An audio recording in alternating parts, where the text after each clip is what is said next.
नमस्कार, एक बार फिर से आपका स्वागत है आपके अपने क्लास स्काई इंग्लिश क्लासेस में। मैं एसके यादव। तो चलिए आज शुरू करते हैं क्लास 9 का। जी हाँ, क्लास 9th का हम देखने वाले हैं फर्स्ट टर्म एग्जामिनेशन का ऑब्जेक्टिव। जी हाँ, इंग्लिश, आपको पता है हमारा विषय जो है इंग्लिश है। तो इंग्लिश विषय के फर्स्ट टर्म एग्जामिनेशन जो कि अगस्त में हुआ है 2024, इसके ऑब्जेक्टिव क्वेश्चन का आंसर देखेंगे। तो सेक्शन ए में आपको पता है ऑब्जेक्टिव रहता है। तो पहला क्वेश्चन आपके नजरों के सामने है। पहला क्वेश्चन क्या है?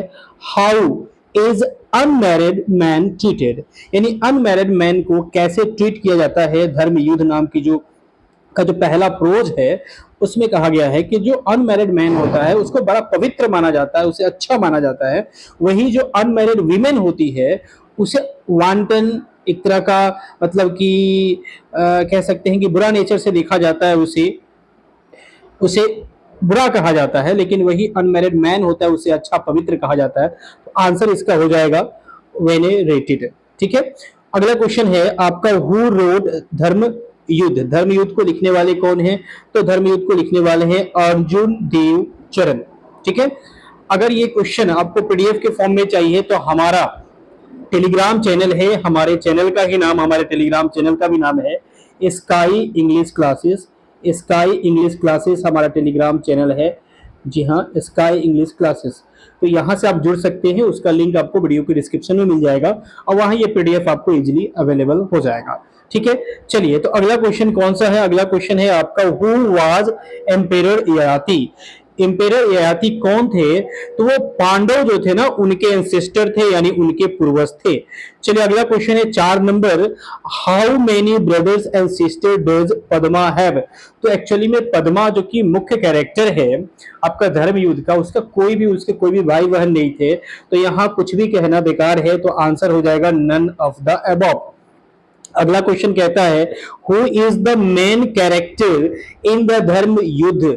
धर्म युद्ध जो ड्रामा है उसमें मेन कैरेक्टर कौन है? तो जो मुख्य भूमिका में है वो खुद पद्मा ही है।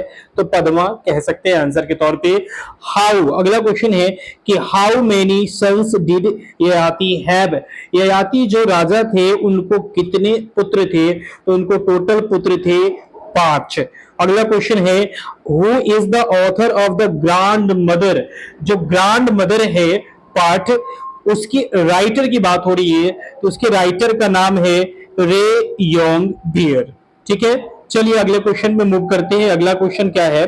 What is the colour of scarf. Scarf जो कि ग्रांड मदर का था, उसका कलर क्या था? तो उसका कलर था पर्पल। अगला क्वेश्चन है आपका, who is addressed in the poem the grand mother. The grand mother में एक्चुअली जो राइटर हैं वो अपने ही दादी माँ को एड्रेस कर रहे हैं। तो उस दादी माँ को पैटर्नल ग्रैंड मदर कह सकते हैं। पैटर्नल मतलब पिता, है ना। तो पिता से जुड़ा हुई ग्रैंड मदर एक्चुअली में आपका नानी भी हो सकती है, आपकी दादी भी हो सकती है। तो पिता यानी आपकी जो दादी होगी वो पैटर्नल कहलाएगी, वही जो आपकी नानी होगी वो मैटरनल कहलाएगी। तो अपनी दादी की बात है, इसलिए बी आंसर हो जाएगा। अगला क्वेश्चन है, who was the first short message believe to have been sent, when was. पहला शॉर्ट मैसेज कब माना जाता है कि भेजा गया? तो दिसंबर 1992 में। अगला क्वेश्चन है आपके नजरों के सामने, who wrote a silent revolution. Silent revolution को लिखने वाले कौन है? तो लिखने वाले हैं कुणाल वर्मा। अगला क्वेश्चन है whose sting is not so sharp. Actually ये लाइन जो है पोयम का लाइन है, पोयम का लाइन है जिसमें वाइंड, हवा जो है, विंड जिसको कह सकते हैं, विंड हवा जो है उसी के स्टिंग को शार्प नहीं है ऐसा कहा गया है। तो आंसर हो जाएगा विंड। अगला क्वेश्चन आपका ऑन हिज ब्लाइंडनेस का है, who is the maker. On his blindness जो कि जॉन मिल्टन का कविता है उसी का है। इसमें मेकर कहा गया है गॉड को, ईश्वर को। अगला क्वेश्चन है आपका, व्हाट इज फेनिंग। ये फेनिंग वर्ड अगर आप देखोगे तो वाइंड नाम की जो कविता है आपकी, उसी का लाइन है जिसमें वाइंड के बारे में चर्चा हो रही है। तो यह फेनिंग, और उसमें एक लाइन है जो कि फ्रेंडशिप को फेनिंग के तौर पे देखा गया है। तो यहां फ्रेंडशिप इसका आंसर हो जाएगा। ठीक है, ये लाइन से ही उठाया गया है। चलिए अगला अगला क्या है? अगला है, what is the material of the shopping bag. Material, shopping bag का मटेरियल क्या होता है? तो वो होता है polythene generally. The second line क्या है, the second son of Yayati refuse his father because the old age destroys. जब ययाति कह रहा था, जो राजा थे वो कह रहे थे अपने बेटों से बार बार कि मेरे बुढ़ापा को तुम ले लो और अपनी जवानी को मुझे दे दो, एक्सचेंज कर लो। तो उसमें जो दूसरा बेटा से ये बात कहते हैं, तो दूसरा बेटा क्या कहता है कि भैया जो ओल्ड एज होता है ना, वो ताकत को सुंदरता को और बुद्धिमानी को सबको डिस्ट्रॉय कर देता है। तो यही इसका आंसर हो जाएगा। उसके बाद कह रहा है कि व्हाट इज एमएमएस। एमएमएस का मतलब क्या होता है, तो एमएमएस का मतलब होता है मल्टीमीडिया मैसेजिंग सर्विस। अगला क्वेश्चन है आपका, what can satisfy the desires of a man. Actually में आप देखोगे पार्ट में तो कहा गया है कि भैया इंसान के डिजायर को ना ही गोल्ड सेटिस्फाई कर सकता है, ना ही वीमेन, ना ही कैटल यानी मवेशिया। उसका बैलेंस नेचर ऑफ माइंड ही उसको कंट्रोल कर सकता है। इस हिसाब से यहां कोई भी आंसर नहीं होगा, नन ऑफ दीज हो जाएगा। क्वेश्चन अगला कह रहा है, what was the profession of Shakespeare's father. Shakespeare के पिताजी का प्रोफेशन क्या था, तो वो ग्लोव मेकर थे। जी हाँ। सूरदास को कहा जाता है ग्रेट पोएट कहा जाता है, तो आंसर हो जाएगा ग्रेट पोएट। चलिए अगला कुछ क्वेश्चन है जो कि ग्रामर का है, 10 क्वेश्चन, इसको ले लेते हैं। अब क्वेश्चन कह रहा है कि choose the correct active voice of the sentence. Active voice करना है और यहां सेंटेंस दे रखा है, oxygen is provided by the trees, और यहाँ एक्टिव वॉइस खोजना है। मतलब ये सेंटेंस जो है आपको ऑलरेडी पैसिव में दे रखा है, इसका एक्टिव बनाना है। तो पैसिव में दे रहा है, एक्टिव बनाना है, तो ये कौन सा टेंस का है, तो प्रेजेंट इंडेफिनिट टेंस का है।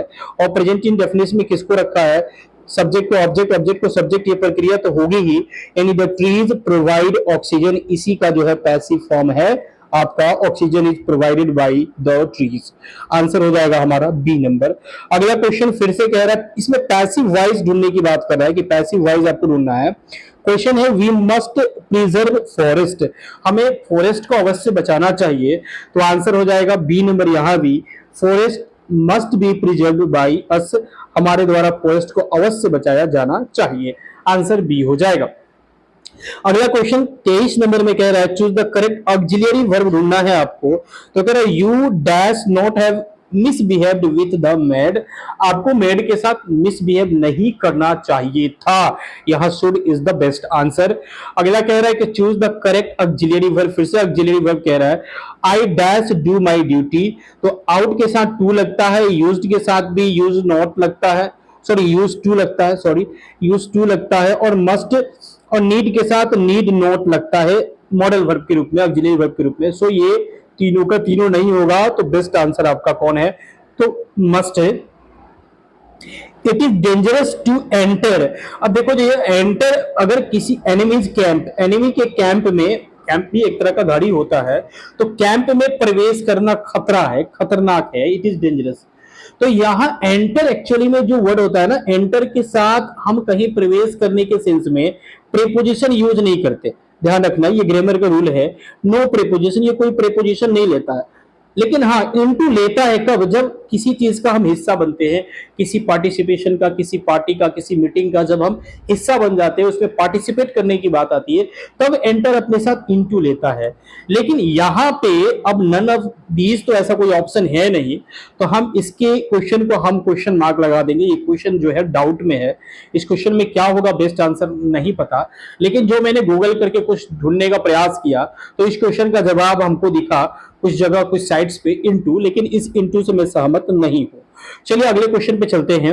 अगला क्वेश्चन क्या है, I do not agree. Agree के साथ टू भी आता है, एग्री के साथ विथ भी आता है, एग्री के साथ ऑन भी आता है, लेकिन एग्री टू प्रपोजल होता है, ऑन सम मैटर होता है, विथ के साथ समबडी के सेंस में आता है। तो यहाँ यू समबडी के सेंस में, इसलिए आंसर हमारा विथ हो जाएगा। और स्पेलिंग 27 में बताना है, तो टुमारो का स्पेलिंग TOMORROW होता है, और अरेंजमेंट का ARRANGEMENT होता है। तो इस हिसाब से हमारा आंसर हो जाएगा डी नंबर। यहां फिर कह रहा है करेक्ट इनडायरेक्ट नरेशन, कह रहा है इनडायरेक्ट नरेशन, तो he said to me I am ready. इसका इनडायरेक्ट बनाना है, तो बताएंगे जरा सा, ये डायरेक्ट है, तो यहां हो जाएगा he told me. He told me देखो आप सब में है, ही टोल्ड मी जो है सब में है। अब he told me he told, अब यहाँ ही टोल्ड के साथ टू दिया है जो कि होता नहीं है, ध्यान रखेंगे, टोल्ड के साथ टू आता नहीं है। अब टोल्ड मी सब में दे रखा है, तो यहाँ तक तो कोई दिक्कत नहीं, दैट भी दे रखा है, दैट भी दे रखा है, ये तो पहले ही छट चुका है। अब देखो यहाँ पे आई एम कह रहा है, जबकि आपको पता है कि टेंस बदल जाता है जब इधर पास्ट रहता है, तो आई एम तो कभी होगा नहीं, आई विल भी नहीं होगा, आंसर हो जाएगा आपका ए नंबर। चलिए चूज द करेक्ट इनडायरेक्ट, फिर से यहाँ डायरेक्ट नरेशन खोज रहा है, मतलब अब आप इन्वर्टेड कोमा वाले पार्ट में आपको ढूंढना है। तो यहाँ देखिए, Sonia told me that I help her sister. अब हेल्प जो है वो पास्ट में है, तो पास्ट जो है प्रेजेंट में बदल जाएगा, तो जिसमें प्रेजेंट इंटेंस में रखा होगा उसको हम लोग चूज कर लेंगे। सो ये भी नहीं होगा, ये भी नहीं होगा, ये भी नहीं होगा, आंसर हो जाएगा Sonia said to me you help my sister. इसी यहाँ दी एंड होता है ऑब्जेक्टिव का, और उम्मीद करते हैं कि आपको सभी ऑब्जेक्टिव के आंसर मिल गए होंगे और बहुत ही ढंग से मिल गए होंगे। तो इसी के साथ हम विदा लेंगे, फिर मिलेंगे एक नई क्लास में, तब तक के लिए गुड बाय। और मैं फिर से कहूंगा कि अगर ये पीडीएफ चाहिए तो हमारे Telegram channel sky English classes को विजिट कर सकते हैं, वहां ये पीडीएफ डाल दिया गया है। Okay, good bye.